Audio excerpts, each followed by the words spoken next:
சிங்கம் சொல்லும் போதே அவ்வளவு சந்தோஷம். கெத்து எங்க மேடம் கெத்து இருந்துச்சு ஒன்ஸ் அப்பான டைம் அப்படின்றதெல்லாம் என் மைண்ட் வைஸ் கேக்குது. பட் ஸ்டில் இப்போ அது சும்மா ஒரு 2 மாசம் தலைக்கு மேல இருக்கக்கூடிய கேது பைபிள் பண்றது. அதுக்கப்புறம் சிங்கம் எப்பயுமே சிங்கம் தான். அதை எப்படி மாத்த முடியும் சொல்லுங்க? வேற ஏதாவது நிறைய எழுதி வச்ச சிங்கம்னு சொன்னா ஒத்து போமா? சிங்கம் வந்து 4 பேரோட வேட்டையாட வேணாம், சிங்கம் வந்து 4 மீட்டிங்க போட வேண்டாம், நான் தான் தலைவன் சொல்ல வந்து நிக்கிற தோரணையில அதுதான் சிங்கம் தெரியும்ல. அந்த மாதிரிதான் சிம்மராசிக்காரங்க.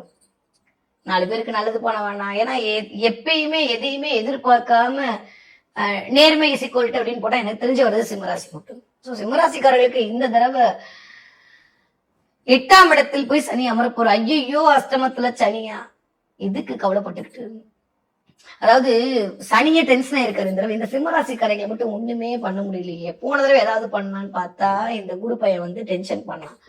நான் அதுக்கப்புறம் வக்கரம் ஆயிட்டேன். திரும்ப இப்ப வக்கர நிவர்த்தி ஆகி வாக்கியப்படி வந்து உட்கார்ந்தாலும் இந்த சிம்மராசிக்காரங்களை ஒண்ணும் பண்ண முடியல. அப்படியே சும்மா இல்லாம 12ஆம் இடத்துல குருவை வான்னு கூப்பிட்டு உட்கார வச்சு என்ன டார்ச்சர் பண்றதுக்கு ரெடி ஆயிட்டாங்க. இவங்களை எப்படி நான் டார்ச்சர் பண்ணலாம் அப்படின்னு சனியே திக்கு முக்காய் போய் நிக்கக்கூடிய அளவுக்கு இந்த சிம்மராசிக்காரர்களுக்கு இருக்கும்போது எதுக்கு கவலைப்பட்டுக்கிட்டு? பெருசா கவலைப்படுறதுக்குலாம் ஒண்ணுமே இல்லை. ஃபர்ஸ்ட் பாசிட்டிவா படுற, அதுக்கப்புறம் எதுல கவனமா இருக்கும்ன்ற நெகட்டிவா சும்மா பாத்துக்கலாம். Okay clear. ஏன்னா நிறைய பயமுடுத்திருப்பாங்க சிம்மராசிக்காரர்களுக்கு, அப்படி ஆயிடும் இப்படி ஆயிடும். ஆஹா, காசு மலையில கொடிக்க போறீங்க, திடீர் அதிர்ஷ்டம் கிடைக்க போகுது. இது வரைக்கும் இல்லாம ரொம்ப டீப் நாலேஜ் கிடைக்கும். 8ஆம் இடம்ன்றது 7க்கு 2. உங்க மனைவி மூலமா உங்க கணவன் மூலமா வருமானம் அதிகரிக்க போகுது. பெயர் புகழ் அந்தஸ்து எல்லாம் தேடி வரப்போகுது. முயற்சி ஸ்தானத்துல ஒரு பிரம்மாண்டமா ஒரு யார் பாணி யார் சாமி நீன்னு அந்த பிரகாஷ்ராஜ் மாதிரி உங்களை பார்த்து ஒரு 4 பேர் பேச போறாங்க. எப்படா முடிக்காததான் முடிச்சுட்டு நீ. யூஸ்வலே சிம்மராசிக்காரங்களை பார்த்து எல்லாருமே அப்படித்தான். இந்த தடவை இன்னும் கொஞ்சம் அது அதிகரிக்க போயிடுது. ஏன்னா நான் எப்பயுமே சொல்றதுதான், ரொம்ப டார்க் ரூமா இருக்குன்னு வச்சுக்கோங்களேன், ஒரே ஒரு மெழுகுவத்தி வெளிச்சம் எப்படி அந்த ரூமோட இருளை ஓட்டி விடுமோ அந்த மாதிரி குருவுடைய அந்த ஒற்றை பார்வை 12ஆம் இடத்துல அமர்ந்து அப்படி பார்க்கக்கூடிய அந்த 9ஆம் பார்வை உங்களுடைய 8ஆம் இடத்துல இருக்கக்கூடிய சனி அப்படியே புடிச்சு வைக்கும் போது வேற என்ன வேணும்? சுபத்துவமா செயல்பட போகுது. 8ஆம் இடம்ன்றது அது மட்டும் தானா? இன்சூரன்ஸ், ஆயில் காப்பீடு. 8ஆம் இடம்ன்றது நிறைய வெறும் நாட் ஒன்லி சும்மா விபத்து கண்டம் அசிங்க அவமானமும் 8ஆம் இடம் தான். எஸ், நான் இல்லைன்னா சொல்லாது. உங்களுடைய சுயஜாதகத்துல என்ன தசாபுத்தி நடக்க போதோ அது தகுந்த மாதிரி நடந்தே தீரும். அதெல்லாம் சும்மா ஒரு மனுஷன் 2 வருஷமா அசிங்க அவமானப்பட்டு உட்காந்துருப்பாரு, மிஞ்சி போனா 2. நம்ம எடுத்துக்கிறத பொறுத்து. சிம்மராசிக்காரங்களுக்குலாம் வராது. ஏன்னா நம்ம தான் யார்கிட்டயும் காசு வாங்க போறது இல்ல, யார்கிட்டயும் வந்துட்டு கைவிட்டு வாங்க போறது இல்ல. நேர்மை இசைக்கொல்ட்டு போட்டா சிம்மம் நான் ஆல்ரெடி சொல்லிட்டே இருக்கிற மாதிரி. உங்களுக்கு எது நடக்கும்? உங்களை எதிரி அசிங்கப்பட வைக்கும். வேலை அப்படின்னா மட்டும்தான் சிம்ம ராசிக்காரங்களுக்கு வந்து ஷேக் பண்ணக்கூடிய ஒரே விஷயம். காசெல்லாம் கொடுத்தா ஐயா என்கிட்ட இல்லாத பணமா, பணத்துக்கே ஆசைப்பட மாட்டாங்க. அன்பா அதுக்கெல்லாம் டைம் இல்லப்பா, சிம்மம் தான் அங்க வேலை செய்யும். உழைப்பு உழைப்பு உழைப்பு இசைக்கொல்ட்டு சிம்மராசி. 4 பேர் லீடர்ஷிப் இழுத்து கொண்டு போய் நிக்க வைக்கணும்னா கெப்பாசிட்டி அந்த லீடருக்கு அதற்கான குவாலிட்டி இருக்கணும். நீங்க யாராவது இருங்க, வீட்டு இல்லத்தரசியா இருங்க, நீங்க தவறா எடுத்துக்காங்க, சாதாரணமா டே டு டே வேலை செய்யறவங்களா இருங்க, நீங்க வெறும் ஒரு பூவுக்கு அக்காவா இருந்தா கூட உங்களுடைய ஆளுமை நீங்க உட்கார்ந்துருக்க தோரணையில தெரிஞ்சிடும். இதுதான் சிம்மராசின்னு கண்டுபிடிச்சிடலாம். யாருக்கும் எதிர்க்கும் யார்ட்டையும். ஏன்னா நேர்மையா இருக்கவங்களுக்கு எப்படி வந்து ஏமாத்தணும்னு தோணும். அப்ப சனி இந்த தடவை என்ன பண்ணுவாருன்னா உங்க நேர்மையை கண்டு சில விஷயங்கள். அப்ப இந்த தடவை அந்த இடம் ஷேக் ஆகும் போது, ஏன்னா ராகு வேற 7ஆம் இடத்துல உட்காந்துருக்காரு. ரொம்ப ரொம்ப ரொம்ப இம்பார்ட்டன்ட். தயவு செஞ்சு சிம்மராசி மக்களே, நான் வந்து ஒரே ஒரு விஷயம் சொல்லணும்னா, அடுத்தவர்கள் உங்களை மேனிபுலேட் பண்ணியே தீர்வாங்க. 7ஆம் இடத்துல இருக்கக்கூடிய ராகு உங்களுடைய ஸ்பவுஸ் மூலமா, இல்ல உங்களுடைய பார்ட்னர் மூலமா, உங்களுடைய வேலையில இருக்கக்கூடிய முதலாளி மூலமா, இல்ல கூட இருக்கவங்க மூலமா உங்களுக்கான ஒரு ஆப்ப ரெடியா வச்சிருக்காங்க. நீங்க என்ன திட்டினாலும் பரவாயில்ல, ரியாலிட்டி இதுதான். 7ஆம் இடத்துல ராகு இருக்கு. இதே மாதிரி உங்களோட நேட்டல் ஹாரோஸ்கோப் நல்லா இருக்குன்னா அந்த இவங்க மூலமாக உங்களுக்கு பாசிட்டிவிட்டி சைன் கிரியேட் ஆகும். வாட் எவர் இட் இஸ், அது என்ன பிளஸ் ஆர் மைனஸ் உங்களுடைய ஜனகால ஜாதகமும் அதுல இருக்கக்கூடிய சனி அமைப்பும் அதுல இருக்கக்கூடிய மத்த பிளான்டோட அமைப்பும் தீர்மானம் செய்யப்பட போகுது. இருந்தாலுமே 8ஆம் இடத்துல வந்து சனி அமர்ந்து அப்படி ஆயிடும் இப்படி ஆயிடும், ஐயோ கடகராசிக்காரங்க அப்படியே, அதெல்லாம் ஒண்ணுமே இல்லை. குரு அப்படியே பார்வை பார்த்து 2026வது வருடம் முழுமையும் சிம்மராசிக்காரர்களை சொக்க வைக்க போறாரு. போதும் போதும் போதும்ன்ற மாதிரி. கேது மட்டும்தான் இந்த உங்களை கொஞ்சம் பிரச்சனை பண்ணி ஒரு மாதிரி தனிமைக்குள் ஒரு மாதிரி விரத்திக்குள் டிலே ஆகுது. அவ்வளவுதான். எனக்கு தெரிஞ்சு வேலை டிலே ஆகும். டக்கு டக்கு டக்குன்னு முடியுது. நான் சொன்ன மாதிரி சிம்மராசிக்காரன் ஷேக் பண்றது வேலையில மட்டும்தான். அவனுக்கு தெரியும்ல எங்க அடிச்சா வலிக்கும்னு அவனுக்கு தெரியும். அதனால அதுல மட்டும்தான் கை வைப்பான். சோ சிம்மராசிக்காரங்க இந்த பெருசா நெகட்டிவா பயந்துக்க வேண்டாம். ஆரோக்கியத்தில் கவனம் தேவை. எதுல நீங்க பண்றீங்களோ 8ஆம் இடம்ன்றது ஆரோக்கியம். உங்களுடைய ஆரோக்கியம், உங்க துணையோட ஆரோக்கியத்துல ரொம்ப ரொம்ப கவனமா இருக்க வேண்டிய காலகட்டம் யாருக்கு? சிம்ம ராசிக்காரர்களுக்கு. கொடுக்கிற வாக்குறுதியில கவனம், கையெழுத்து போடுறதுல கவனம், ரொம்ப டீப் அனலைஸ்மெண்ட். சில பேருக்கு இந்த இடம் நல்லா இருக்கிற பட்சத்துல 8ஆம் இடம் தான் அமானுஷங்களை இண்டிகேட் பண்ணக்கூடிய இடம். 8ஆம் இடம் தான் சில விஷயத்த தோண்டி கண்டுபிடிக்கக்கூடிய இடம். யாரெல்லாம் ரிசர்ச் ஃபீல்ட்ல இருக்கீங்களோ சிம்மராசிக்காரங்க, யாரெல்லாம் பிஹெச்டி படிச்சுட்டு இருக்கீங்களோ, யாரெல்லாம் முன்ன ஆய்வு பண்ணிட்டு இருக்கீங்களோ, யாரெல்லாம் டீப் அனலைஸ் பண்றீங்களோ, தோண்டி எடுக்கக்கூடிய இடத்துல வேலை பாக்குறீங்களோ, ரோடு போறக்கூடிய இடத்துல இருக்கீங்களோ, அதே மாதிரி ஆட்டோ எல்லாமே சனியின் காரகத்துவம், யாரெல்லாம் ஆட்டோ ஓட்டிட்டு இருக்கீங்களோ, டே டு டே வேலை பார்த்துட்டு இருக்கீங்களோ சிம்மராசிக்காரங்க, எந்த வேலையா இருந்தாலும் சரி, தினம் தினம் இருக்கக்கூடிய வேலை செஞ்சாதான் எனக்கு அப்படின்னு சொல்லக்கூடிய இந்த பூ விற்கிறவங்களா இருக்கட்டும், இல்ல ஏதாவது சாட் கடை போடுறவங்களுக்கு, ஏதாவது கான் கடை போடுறவங்களுக்கு, யாரா இருக்கட்டும், சிம்ம ராசிக்காரன் நீங்க இருந்தீங்கன்னா இந்த அஷ்டமச்சனியை பத்தி நீங்க பயப்படாதீங்க. அதிர்ஷ்டம் வாரி வழங்க போகிறது, அல்டிமேட்டா இருக்க போகுது. இது வரைக்கும் இல்லாத அளவுக்கு நீங்களே 2-3 பிரான்ச் போற அளவுக்கு உங்களுடைய தொழில் விருத்தி நடக்க போகுது. என்ன வேணா சொல்லிட்டு போறான், ஏன்னா கெட்டவன் கெட்டுடில் கிட்டிடும் ராஜயோகம். சிம்மத்துக்கு சனி எதுவுமே பண்ண மாட்டாரு. அவர் போய் 8ஆம் இடத்துல மறைவு ஸ்தானத்துல மறைஞ்சு போறாரு. அப்ப என்ன கிடைக்கும்? ராஜயோகம் தான் கிடைக்கும். நான் முதல்ல இருந்து சொல்லிக்கிட்டே இருக்கேன், சிம்ம ராசிக்காரங்க இப்போ உங்க பிரச்சனைக்கு எல்லாம் காரணம் மிஸ்டர் கேது. வேற வழியே கிடையாது. நீங்க பிடிக்குதோ பிடிக்கலையோ, விநாயகர் காலையும் பெருமாள் காலையும் உங்களுடைய சிவன் காலையும் உங்களுடைய இஷ்ட தெய்வத்து காலையும் முக்கியம் குலதெய்வம் காலையும் போய் விழுந்துருங்க. மற்றதெல்லாம் தானா நடந்துரும். அது கூட இன்னும் இந்த அக்டோபர் மாசம் வரைக்கும், செப்டம்பர் அக்டோபர்ல அதை பயிற்சி ஆனப்புறம் சிம்மராசிக்காரங்க பெருசா கவலைப்பட வேணாம். ஆனா ஆரோக்கியத்தில் மிகுந்த கவனம் தேவை. சோ சிம்மராசிக்காரங்களை பொறுத்த வரைக்கும் இந்த தடவை உங்களுக்கான திறமை விளங்கும். நீங்களே உங்களை எப்பயுமே ஒரு விஷயம் சொல்லுமா, டஃபா ஒரு ஜாப் உங்ககிட்ட வருது அப்படின்னா, நான் நம்புறது, நான் என் கிளைண்ட்டுக்கு சொல்றது, உங்ககிட்டயும் சொல்றேன். நீங்க வேற அவங்க வேற இல்ல. உங்களால முடிகிற காரியம் தாங்க உங்ககிட்ட வரும். இல்லாட்டி எதுக்கு உங்ககிட்ட வரப்போகுது?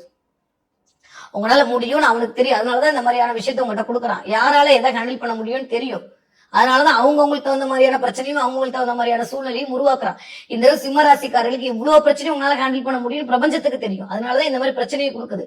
அப்ப நீங்க சந்தோஷமா அதை ஏத்துக்கணும். இடும்பைக்கு இடும்பை செய்வார்னு சொல்லுவாங்க. துன்பத்துக்கே துன்பம் கொடுக்கறது தான் டஃப். அதை கொடுக்கும் சிம்மராசி. நீங்க கொடுப்பீங்க, உங்களால முடியும், சூப்பரா பண்ணுவீங்க. யாரோ ஒத்தி நான் நம்புறேன். எதை பத்தியும் கவலைப்படாதீங்க. தயவு செஞ்சு தேவையில்லாம ஏதாவது நெகட்டிவா வீடியோ போட்டாங்கன்னா அதை போய் பார்த்து டென்ஷன் ஆயிக்காதீங்க. நம்மளுக்கு நிறைய வேலை இருக்கு. நம்மள ப்ரூவ் பண்ண வேண்டியதுக்கு நிறைய அசைன்மெண்ட் வந்திருக்கு. நம்ம அதை காட்டணும். கஷ்டமா ஒரு வேலை இருக்கும், அதை செஞ்சு பார்க்கும்போது அப்படியே தெரியும். குழந்தை பிறக்கிறது ரொம்ப கஷ்டம் தான். பெத்து முடிச்சப்போ ஒரு சந்தோஷம் வரும் பாருங்க. அந்த மாதிரிதான் அஷ்டம சனி என்பது சிம்மராசிக்காரர்களுக்கு உங்களுடைய ஆளுமையை அதிகரிக்கக்கூடிய தன்மையாகத்தான் வந்திருக்கு. இதெல்லாம் கூட என்னால பண்ண முடியும் அப்படின்னு நீங்க சமுதாயத்துல காட்டக்கூடிய தன்மையாக தான் இந்த மாதிரியான துன்பங்கள் உங்களுக்கு கொடுக்கப்படுது. அதை மட்டும் ஞாபகம் வச்சுக்கோங்க. மத்தபடி ஐயோ வந்துருச்சு, அது போச்சு, இது போச்சு, வேலை பிரச்சனை யோசிக்கவே யோசிக்காதீங்க. பாஸ் இஸ் ஏ பாஸ், அவ்வளவுதான். சிங்கம் சிங்கம் தான். நீங்களே இப்படி சோர்ந்து போயிட்டா அப்புறம் நாங்களாம் என்ன பண்றது? அதனால சிம்மராசிக்காரர்கள் எதை பற்றியும் கவலைப்பட வேண்டிய அவசியமே இல்லை. யாராவது ஏதாவது சொன்னாங்களோ, இல்ல தலைக்கு மேல இருக்க கேது உங்களே நெகட்டிவா சொன்னா நோன்னு இந்த வீடியோ ஒரு 4 தடவை பாத்துருங்க, சரியா போச்சு. ஓகே, மேக்சிமம் எனக்கு தெரிஞ்சு இந்த தடவை சிம்மராசிக்காரங்க ஒரு 3 மாசத்துக்கு ஒரு தடவை குலதெய்வம் உங்களுக்கு போயிட்டு வந்துருங்க. இல்லையா, குலதெய்வம் கூட்டம் எடுத்து வீட்டுல வச்சு டெய்லி ஒரு ஊதுபத்தி ஏத்தி, ஏன்னா கேது எல்லாமே தலைக்கு மேல இருக்கா, கொஞ்சம் டிலேவை கொடுத்துட்டே இருக்கும் சில விஷயத்துல. அது நடக்காம இருக்கிறது குலதெய்வ போட்டோ முன்னாடி ஊதுபத்தி ஏத்தி வச்சு, ஏன்னா புகையெல்லாம் கேது, ஊதுபத்தி ஏத்தி வச்சு, இல்ல சாம்பிராணி போட்டு தினம், நான் சாம்பிராணி போடுறதுக்குலாம் கொஞ்சம் பிராஸ் அதிகம், இதெல்லாம் ஒரு ஸ்டிக் ஏத்தி வச்சுட்டு போயிடலாம் பாருங்க. நமஸ்காரம் மட்டும் உங்க வேலையை நீங்கள் தொடங்க. வீட்டுல இருந்தாலும் சரி, வெளியில இருந்தாலும் சரி, ஆபீஸ் போறவங்களா இருந்தாலும் சரி, பிசினஸ் பண்றவங்களா இருந்தாலும் சரி, சிம்மராசிக்காரர்கள் இதை மட்டும் செய்து பாருங்க. முடிஞ்ச அளவுக்கு ஏதாவது ஒரு ஜீவசமாதி போய் வழிபாடு பண்ணுங்க. கோவில்களுக்கு எண்ணெய் வாங்கி தானம் கொடுங்க. எப்பேற்பட்ட பிரச்சனையும் சிம்மராசிக்காரருக்கு ஒரே ஒரு சொல்யூஷன், கோவில் விக்கிரகங்களுக்கு எண்ணெய் சாத்துறதுக்கு எண்ணெய் வாங்கி கொடுங்க, விளக்கேத்துறதுக்கு எண்ணெய் வாங்கி கொடுங்க. இதெல்லாம் பண்ணீங்கன்னா, அது நல்லெண்ணெய் வாங்கி கொடுங்க. இதெல்லாம் பண்ண பண்ண பண்ண சிம்மராசிக்காரருக்கு தேவையில்லாத பிரச்சனை அப்படியே கண்ணுக்கு முன்னாடி கரைஞ்சு போயிடும். எதை பத்தியும் கவலைப்பட வேணாம். கொஞ்சம் 8ஆம் இடம் அப்படின்றது பாசிட்டிவ்லாம் பாத்துருவோம்ல, கொஞ்சம் அப்படியே கவனம் எதுலன்னா, 8ஆம் இடம் அப்படின்றது கொஞ்சம் பெயருக்கும் புகழுக்கும் களங்கம் வரக்கூடிய இடம். அதனால நீங்க பண்ண மாட்டீங்க.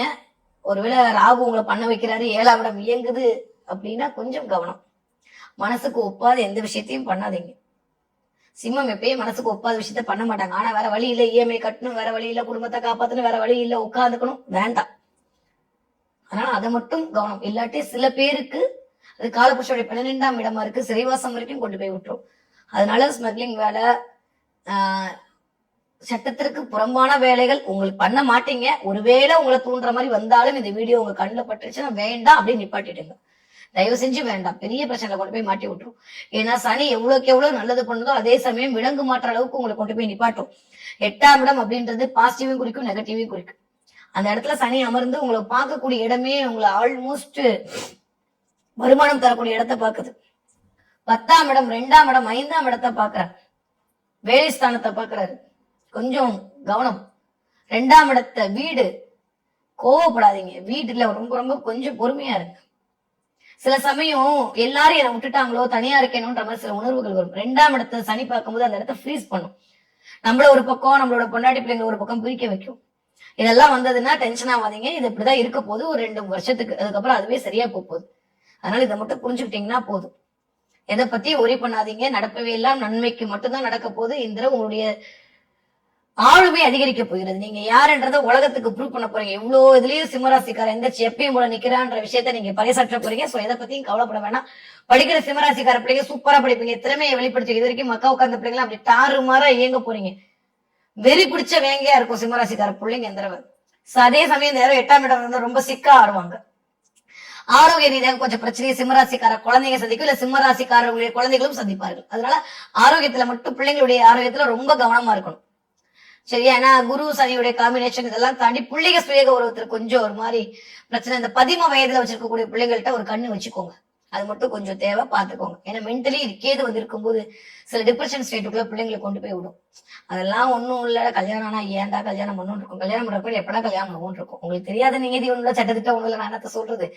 அதனால கொஞ்சம் அப்படி இருக்கும்போது நீங்க எடுத்து சொல்லிட்டீங்கன்னா சரியா போச்சு. சரியா? ஓகே, 20 வயதுல இருந்து 40 வயது இருக்கக்கூடிய சிம்மராசிக்காரர்களுக்கு இந்த தடவை கொஞ்சம் வீட்டில் விட்டு கொடுத்து போக வேண்டிய காலகட்டம். தேவையில்லாத இருக்கிற வேலையை விட்டுட்டு டென்ஷன் ஆகி ரிசைன் பண்ணிட்டீங்கன்னா அப்புறம் சாப்பாட்டுக்கு சிங்கி அடிக்கணும். தயவு செஞ்சு வேலை 10ஆம் இடத்தை சனி பார்க்கிறார். கொஞ்சம் கவனம் தேவை தேவை தேவை. மற்றபடி எல்லாமே நல்லதா இருக்கு. ஒரு 2 வருஷம் இப்படிதான் இருக்க போகுது. தேவைனா மட்டும் வேற வேலை மாறுங்க. அது வேற அப்பாயின்மெண்ட் ஆர்டர் வருதுன்னா பாருங்க. நானும் பெங்க மேடம் தேடிட்டே இருக்கேன், கிடைக்கவே மாட்டேதுன்னா கொஞ்சம் டிலே தான் ஆகும் பாஸ். இது ஒரு வருஷம் கிடைச்சா கிடைச்சிடும். அப்படி இல்லாட்டி 2027 மிட் வரைக்கும் கொஞ்சம் அட்ஜஸ்ட் பண்ணிட்டு தான் ஆகணும். பல்ல கடிச்சிட்டு வேலையை பாருங்க. இல்லாட்டி நம்மளுக்கு அதுல ஒரு செக் வந்துடும். கொஞ்சம் கவனம்.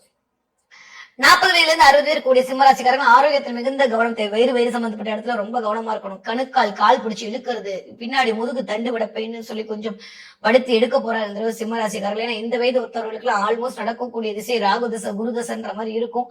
அந்த பொசிஷன் ஓகேவா இருக்கா? எஸ், ஓரளவுக்கு ஓகேவா இருக்கு. ஏன்னா அப்படியே இறங்கி ராகு திரும்ப 10ஆம் வீட்டுக்கு வந்து உட்காருவாரு. அப்ப குரு 10ல வந்து நீச்ச அடையக்கூடிய ஒருத்தருமே நிறைய இருக்கு. காம்பினேஷன் எல்லாம் நோண்டி பார்க்க வேணாம். பட் ஸ்டில் உடம்ப பாத்துக்கோங்க. இந்த 40 வயதுல இருந்து 60 வயது இருக்கக்கூடிய சிம்மராசிக்காரர்களுக்கு தான் இந்த தடவை கொஞ்சம் என்ன மதிக்கல, நான் சொல்றதை கேட்கல, எனக்கு வந்து பரிவட்டம் கட்டல, இதெல்லாம் நடக்கும். கட்டினா என்ன, கட்டாட்டி என்ன? நான் சொல்றேன், சிங்கம் தான். எதுக்கு போய் கட்டிக்கிட்டு விட்டுருங்க. நம்ம 4 பேர் கட்டிட்டு போவோம், அவ்வளவுதான். அந்த ஞானத்தை கேது கொடுத்துருவாரு. எப்படியும் கொஞ்சம் டிலே ஆகும், கொஞ்சம் பிரச்சனை வரும். வீட்டுல சின்ன சின்ன வாக்குவாதங்கள் வந்துட்டு போகும். பிள்ளைகள் விஷயத்துல கொஞ்சம் தவறா எடுத்துக்காதீங்க. கொஞ்சம் ஏதாவது பிளஸ் ஆர் மைனஸ் இயங்கும். எக்ஸ்பெக்ட் பண்ண மாதிரியான பிள்ளைகள் நடந்து கொள்ள மாட்டார்கள். அதுல கொஞ்சம் கவனமாக இருக்க வேண்டிய காலகட்டம். 10ஆம் இடம் இயங்க போகுது. 2ஆம் இடம் குடும்பம் அப்படின்ற இடத்துல சனியுடைய பார்வை வரும்போது, அதுவும் 7ஆம் இடமான சமஸ்தாப்தமா பார்வை. நானா நீ ஏன்ற மாதிரி போட்டி வீட்டுக்குள்ள நடந்துகிட்டே இருக்கும் சிம்மராசிக்காரர்களுக்கு. உங்களோட ஸ்பௌஸுக்கும் உங்களுக்கு அது எப்பயுமே அப்படிதான் இருக்குன்னா வெரி குட், பழகிடுச்சு. இல்லாட்டி பழகிக்கோங்க, வேற வழி இல்லை. ஓகே, அதுவே பழகிடும் அதுக்கப்புறம். ஓகே, அதனால அதை மட்டும் பாத்துக்கோங்க. கொஞ்சம் கையெழுத்து போற இடத்துல கவனம், ரொம்ப ரொம்ப கவனம். முடியும்னா மட்டும் அந்த வேலையை பண்ணுங்க. இல்லாட்டி நோ சொல்ல கத்துக்கோங்க. சிம்மராசிக்காரர்கள் தயவு செஞ்சு நோ சொல்ல கத்துக்கோங்க. இல்லாட்டி பெரிய பிரச்சனைல மாட்டிப்பீங்க இந்த வயது ஒத்தவர்கள். ஓகே, அதுவே தாண்டி சிம்மராசிக்காரர்கள் ஆரோக்கியத்தில் கவனம் தேவை. கால் சம்பந்தப்பட்ட பிரச்சனை, நரம்பு பிரச்சனை, நரம்பு முட்டி ரீப்ளேஸ் பண்றதுன்ற மாதிரி கொஞ்சம் ஏதோ ஒரு பிரச்சனைக்குள்ள பஞ்சாயத்துக்குள்ள சனி கொண்டு போய் விட போறாரு. 8ஆம் இடம்ன்றது அடிவயிறு கழிவுகள் போற இடம், இன்டைஜஷன் ப்ராப்ளம், பைல்ஸ் வர்றது, இந்த மாதிரி சில விஷயங்கள்லாம் எட்டி பார்க்கும். சாப்பாடு விஷயத்துல ரொம்ப கவனமா இருக்கணும். நேரத்துக்கு சாப்பிட முடியாது போறது, டென்ஷன் ஆறது. சனி கருமாக்காரகன் போய் 8ஆம் இடத்துல இருக்கும்போது இந்த பரம்பரை நோயின்னு சொல்லக்கூடிய சுகர் பிபி அதிகப்படுத்துறது, இது வரைக்கும் இல்லாம சுகர் வந்துச்சு, பிபி வந்துச்சு, டென்ஷன் ஆகுறது, கொஞ்சம் ரத்தம் சூடேறுதல், ரத்தம் சம்பந்தப்பட்ட நோய்கள் வருதுன்ற மாதிரி கொஞ்சம். இவ்வளவு சொல்லிட்டு என்ன கொஞ்சம் அப்படின்றீங்களா? என்ன பண்றது, கொஞ்சம் கொஞ்சம் சொல்லி பார்ப்போம், சரியா போயிடும். அதனால அதுல மட்டும் கவனம். இந்த மட்டும் கவனிச்சிட்டீங்கன்னா போதும். சிம்மராசிக்காரங்க காட்டுல மழைதான். ஓகே, இந்த என்ன தெய்வத்தை வழிபாடு செய்ய வேண்டும்? காளியை பிடிச்சுக்கோங்க, வேற வழியே கிடையாது. சிம்ம ராசிக்காரர்கள் இந்த தடவை காளி வழிபாடு உங்களுக்கு மிகப்பெரிய ஏற்றத்தையும் மாற்றத்தையும் கொடுக்கும். காலத்தை வெல்லக்கூடியவளே அவளாம். எப்பேற்பட்ட பிரச்சனையும் தம்சம் பண்ணி கொண்டு வந்து நிப்பாட்டிடுவா. சோ சிம்ம ராசிக்காரர்கள் இந்த தடவை காளி வழிபாடு உங்களுடைய ஏற்றத்தையும் மாற்றத்தையும் கொடுக்கக்கூடிய வழிபாடாகும். அதோட சேர்ந்து குலதெய்வ வழிபாடு உங்களுக்கு முன்னுக்கு கொண்டு வரக்கூடிய வழிபாடாக இனிதே மலர காத்திருக்கிறது.